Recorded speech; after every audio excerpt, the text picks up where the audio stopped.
You're listening to the Served Up Show, a podcast that features inspiring beverage professionals and topic experts that share their passions through meaningful content. Your hostesses, Bridget Albert, is best known as the Market Fresh Mixologist, an industry mentor with over 25 years of experience. And I'm Julie Milroy, best known for my passion for leading change and helping others grow in their careers.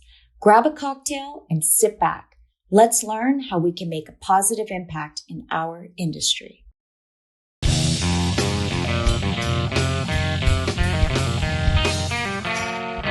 Hey y'all, it's Bridget here. I had the pleasure of chatting with Adam Millman, the CEO and co-founder of De-Nada Tequila. De-Nada Tequila takes a sip in the right direction with their aluminum bottle and focus on sustainability. If you are tequila curious or thirsty for something new, sit back, relax, and grab yourself your favorite De-Nada Tequila cocktail and enjoy the show.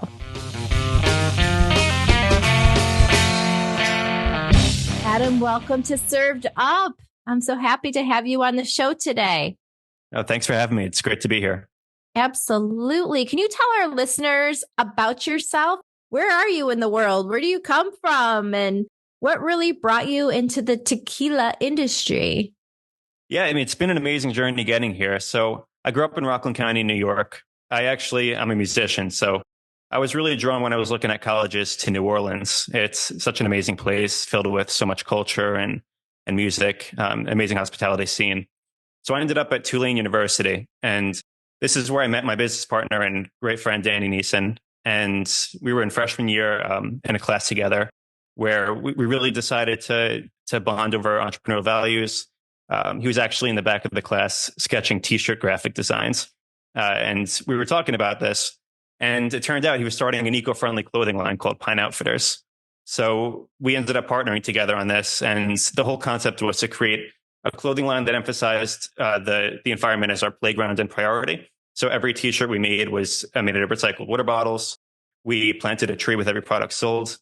And, I studied business in college, but I always felt this was such an amazing education and experience in the business world. So we did this all 4 years at college. And now our next venture is De-Nada, which we've been in the market now for 4 years. And it's been an amazing journey. Well, let's take it back just a little bit, because I want to really know, why tequila, first of all? Did you just love margaritas? Did you love drinking it straight? Where does the passion come from really, entering this category? Yeah, the category today is a bit different than when we first started it. So we were juniors when we were roommates at Tulane, and Danny actually came home with a bottle of the brand's called Arte Gnome 1414. It's an amazing brand. And at the time, we loved tequila, we loved hospitality and the whole industry, but we hadn't properly tried a true authentic tequila that was additive free. So when we tried this, we both agreed this was fantastic. It was something that our friends and many consumers of a younger age demographic hadn't seen before. So we thought to ourselves, and kind of harping on our past experience with Pine Outfitters building a business, there must be a market for this. And if we could produce a tequila that was made with true authenticity, meaning no additives, a tequila that's a proper tequila, no added colorings or vanillas, and made the right way, it could have a place in the category. So we actually went to Mexico. We spent a lot of time there. We visited 10 distilleries, and our dream distillers we ended up working with, it was the Vivanco family, Gnome 1414, the same distillers that made Arte Gnome 1414. For us, it was such a dream come true. The master distillers there, Cesar Vivanco and Sergio Cruz, do everything the proper way. They're really into their tequila. They actually started as humidors, mini agave farmers, decades ago. And we just really bonded with them over our shared values of entrepreneurship, sustainability, which is important to them and to us as well. And the ability that we might have had at the time to showcase what true authenticity in tequila should look like to the younger American demographic.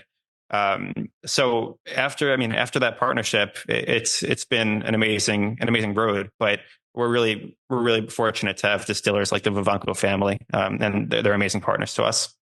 What does true authenticity mean to you?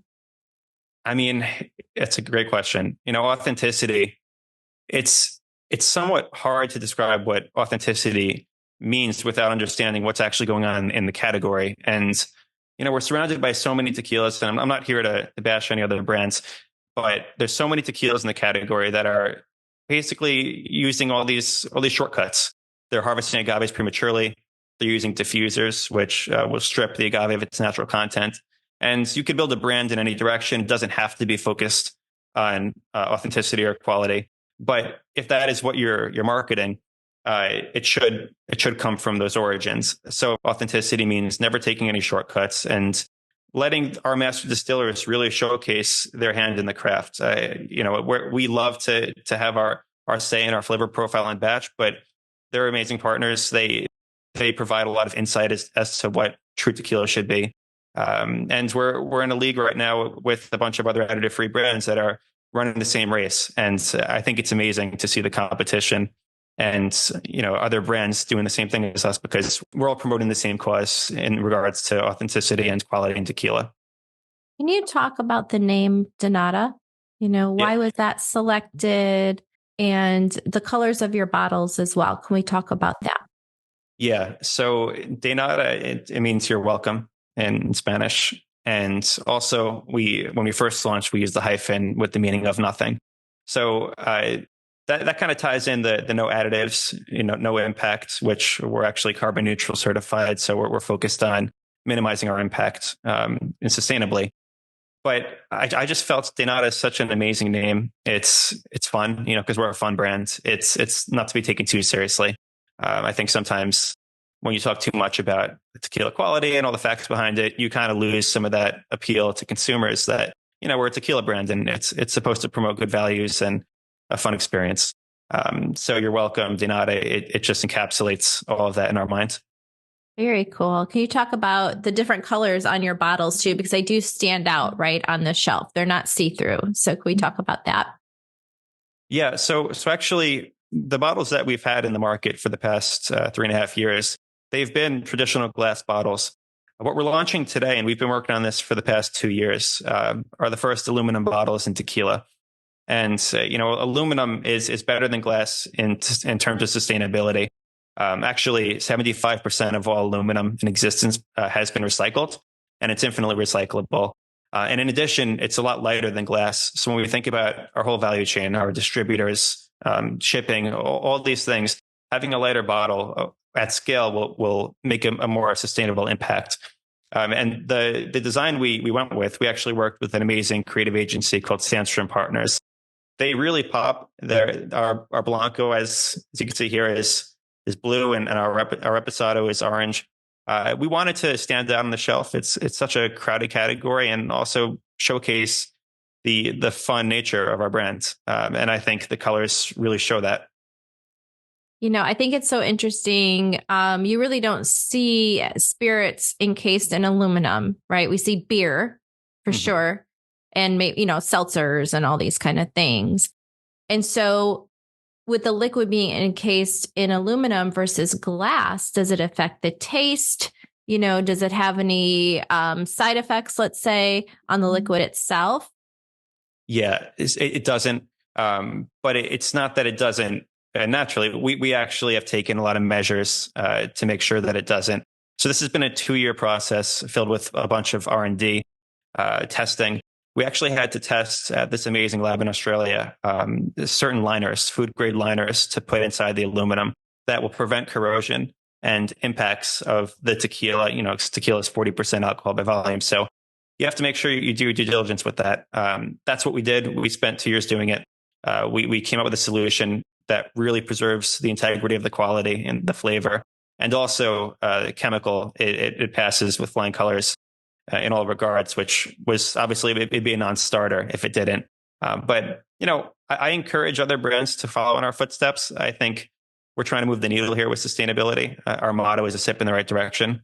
And we've seen some larger companies try to use aluminum, but they do it in very non-committed, limited releases. And we're here to stay. I think it's important to try to push things forwards in a positive direction. But if you do that, you obviously have to make sure you're doing the right research in terms of the liners and everything in the manufacturing. When you talk about using aluminum and reducing your carbon footprint, right, as well. And I know that your company is huge in sustainability.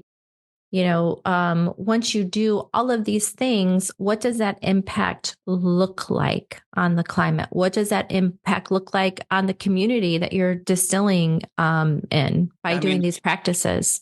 It's a good question. The truth is, if you really want to do the best thing for the planet, you probably shouldn't make a company at all. With that said, we're all here in the business, and we're not necessarily changing the world here. I think it's our responsibility as brand owners and as a brand to be as sustainable as possible and make every measure and every decision with that in mind. So aluminum is definitely helping in that regard. It's only the first step on an ever changing goal for us. It's a step in the right direction for a reason. We're not necessarily where we want to be, but we're going to be there as we improve as a company. And I hope the industry follows in our footsteps with this. Yeah, absolutely. I want to ask you something, Adam. So, when you were younger, growing up, did you think that you would own a tequila company? Or were you thinking more like, I want to be an Olympian or a firefighter or a teacher? What were your dreams? Yeah, when I was younger, and it's still my passion, music has always been such a big part of my life. I play the piano and I produce music. So I thought I was going to be a musician full time.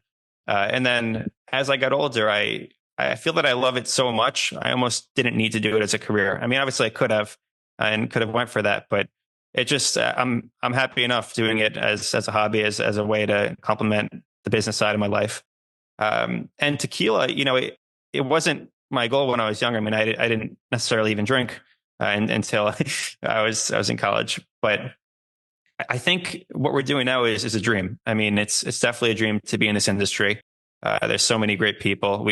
Danny and I love working with bartenders and our distributors, filled with amazing, passionate people and products. And I think also having our own company and pursuing our dreams here, that says something about waking up in the morning and being able to work for ourselves and promote a product we're passionate about. So it's definitely a dream in this current moment. I wouldn't say it's what I aspired to do when I was younger, but I'm happy with where we are as a company. Yeah, that's really cool. You went from a pianist producing music to producing a tequila, which is pretty incredible. Do you have some advice for young entrepreneurs?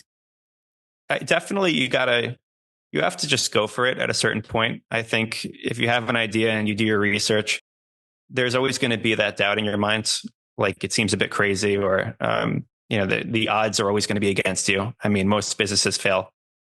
So on paper, it doesn't look too encouraging, but you'll really never know unless you try. And that can be said to be true with Danny and myself. We had this idea and we had a lot of assumptions about the category, but we went for it. And I give Danny a lot of credit because he's always a big dreamer and sometimes checking me and saying, look, like if we don't go for this, we'll never know.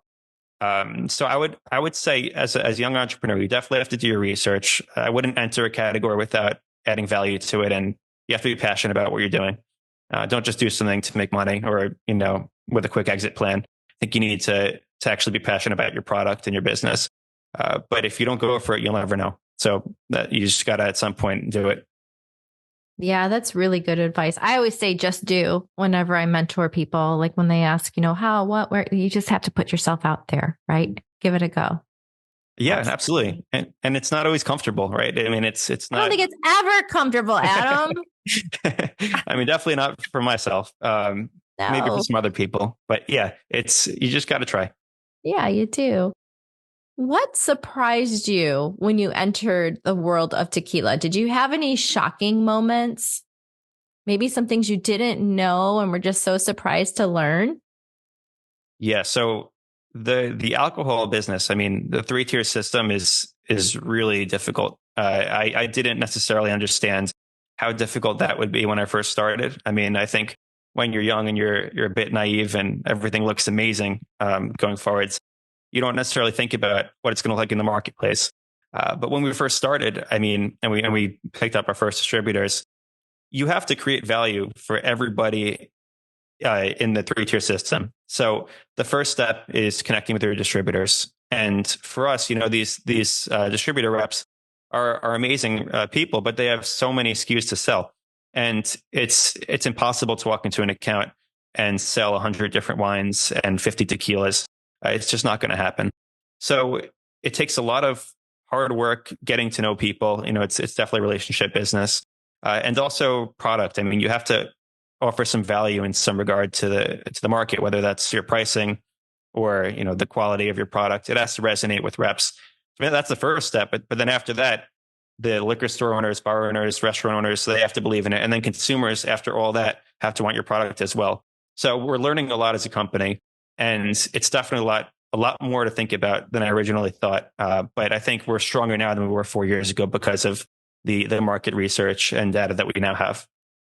What have you learned about the culture of Mexico? And what have you really embraced, and what do you admire about it? Yeah, I mean, I'm in love with Mexican culture as Danny is, and we've learned a lot by spending time in Mexico, being part of the tequila category, also by working with the Vivanco family. It's a culture. I mean, so aside from culture and the cultural standpoint, the way they do business in Mexico is different than America, and people are generally a lot nicer and more receptive. It's more family relationships. And for that, I love it. Like, I think it's just amazing working with everybody there. The Mexican culture is really ingrained with amazing food and drinks and art. We see so much amazing art now coming out of Guadalajara and the Arandas region where tequila is made. And it's inspiring to see what's happening there and try to just be part of it and embrace it as much as we can while still understanding that we're always cognizant about their culture and forming a true partnership in that regard, and not necessarily exploiting anything. Absolutely. Can you talk about your brand itself? For our listeners that are curious and want to try your product, can you tell them what they're going to experience within each of your products? Yeah. So with De-Nada, we currently have 2 SKUs. We have a Blanco and a Reposado. They're both amazing quality. They're additive free. So if you look at, actually, there's an app called Tequila Matchmaker. You could see the database of all confirmed additive free tequilas. And you could also rate products and, see what notes you experience. It's a community there. So I always recommend people first go to that when they try our product.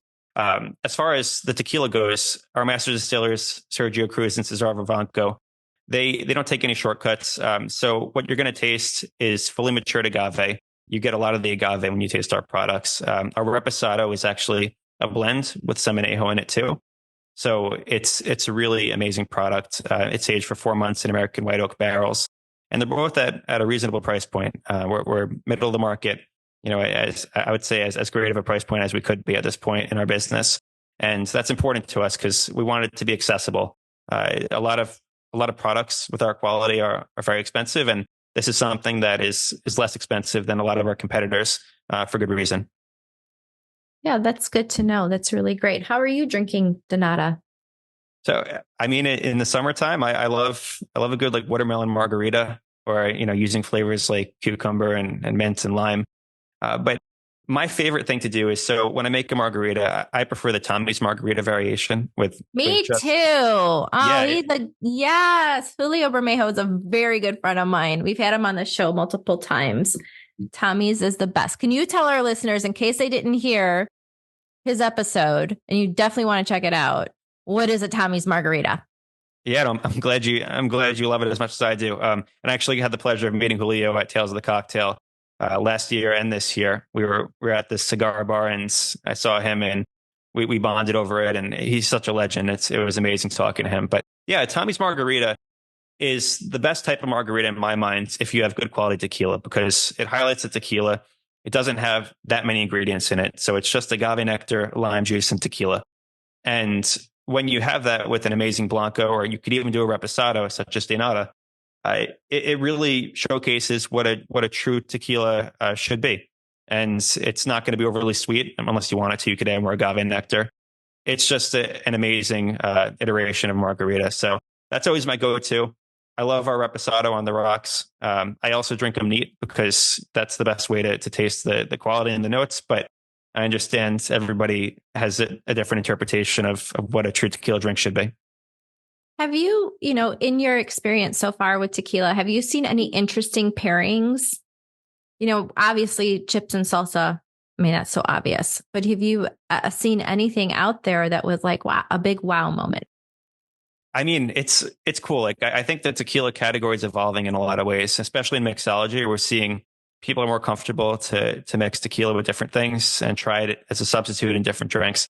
So first started, I think several years ago, we started to see reposados and anejos being used in substitute of bourbons and old fashions and Manhattans and different drinks like that. But now I've even seen pairings like Blanco tequila and a dirty margarita. And I find that to be interesting. I mean, it's cool.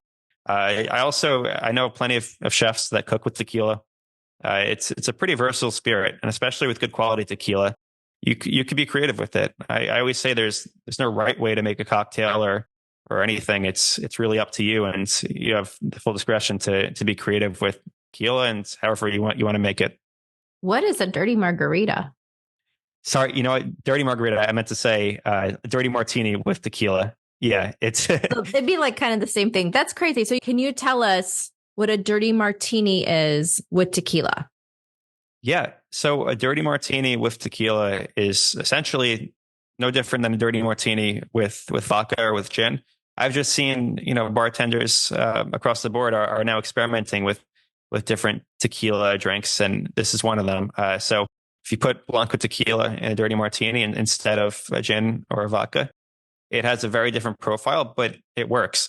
I actually, some of our bartender friends have recommended in the past putting some olive juice in a margarita, and they say it adds some viscosity to it. So it makes sense in that regard that it would work, but it's not top of mind when you think of tequila. So I think that's a good example of how people are innovating with tequila cocktails now. Yeah, really just taking that classic, right, and then evolving it just a little bit. And still keeping the deliciousness. I love that idea. I'm going to try that. And I love that your product's in aluminum, because what I see is sticking it in my freezer and how damn cold that tequila will come out. Oh, yeah. I mean, so aluminum, it retains temperature better than glass. It would be freezing. And if you like cold tequila, that would be amazing. Another benefit of aluminum, too, is you could bring it anywhere. So, glass, you can't bring by a pool. You can't bring by the beach. Aluminum, we encourage our fans and consumers to bring it by the pool or in nature. I mean, it should be harmonious with the places that you enjoy your spirits. And I can just imagine putting it in my cooler, right? And a nice ice-packed cooler, just cracking it open on the beach, like you said, or at a family picnic, friend picnic, whatever it might be. And it's just so easy because a lot of times we think that we need to pre-batch, or sometimes we do, pre-batch cocktails. It takes time and so much effort to bring to a party. But here it's just a party in a bottle already. You just throw it in the ice and, maybe it has a +1 to mix with it. But how easy is that? Yeah. I mean, to your point, I could totally see people using this bottle. Say they're more than halfway through and they make a cocktail in there, they put it in their freezer, they take it to go. It would work for that. I also would love if people recycled and reused these bottles. I'm definitely going to personally use it for a water bottle. So you'll see me at the gym with a bottle of tequila with water in it. But that's the whole purpose of aluminum. And I hope that our consumers and the industry embrace it like we do. Yeah, 100%. Yeah, absolutely. Can I do a little quick fire with you? Are you up for it? Absolutely. All right, Adam. Dive bar or craft bar? It's a tough one. I say craft bar. Okay. Silver tequila or reposado tequila? I love reposado. How about bourbon or rum? Bourbon all the way. Bourbon all the way, really? For me, I love bourbon. Amazing. I do too. Chips and salsa or pizza? Pizza. Tales of the cocktail, day 1. Tales of the cocktail, day 5. Day 1. Day 5, people are in bed. I was there for 1 day this year, and that was like enough. I usually go for like the whole time. Oh my gosh. New Orleans is such an I heard too, you love New Orleans as well. I mean, it's such an amazing city. It really is. It really is.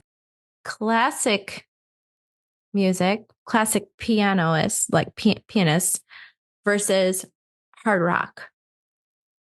First, hard rock, I would say classical, but my favorite is jazz. Your favorite is jazz. Okay, so you really love New Orleans, yeah? Did you go to Frenchman Street?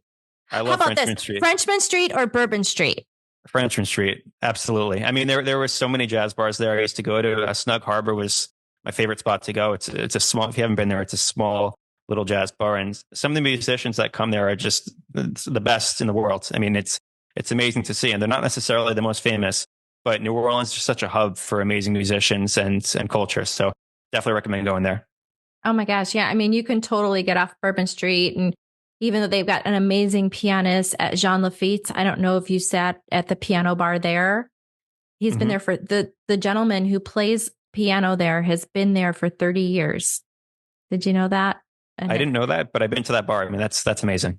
Yeah, it's amazing. I mean, it's not like the Cat's Meow where you can sing maybe karaoke and dance the night away, right? But it's a really fun experience for sure. Absolutely. Well, I want to just thank you from the bottom of my heart for being on Served Up today. I wish you just so much success with De-Nada Tequila for you and your team. I cannot wait to see what you all do next in this category. And behalf of the Served Up team, I just want to wish you some great health and a lot of peace, Adam. Thank you for being on today's show. Thank you. It's been a pleasure being here, and same to you and the team. Thanks for listening. Served Up is brought to you by Southern Glazers Wine and Spirits. Produced by Zunu.online. Music by We Killed the Lion can be found on Spotify. Make sure to subscribe to be notified of future Served Up episodes. Cheers!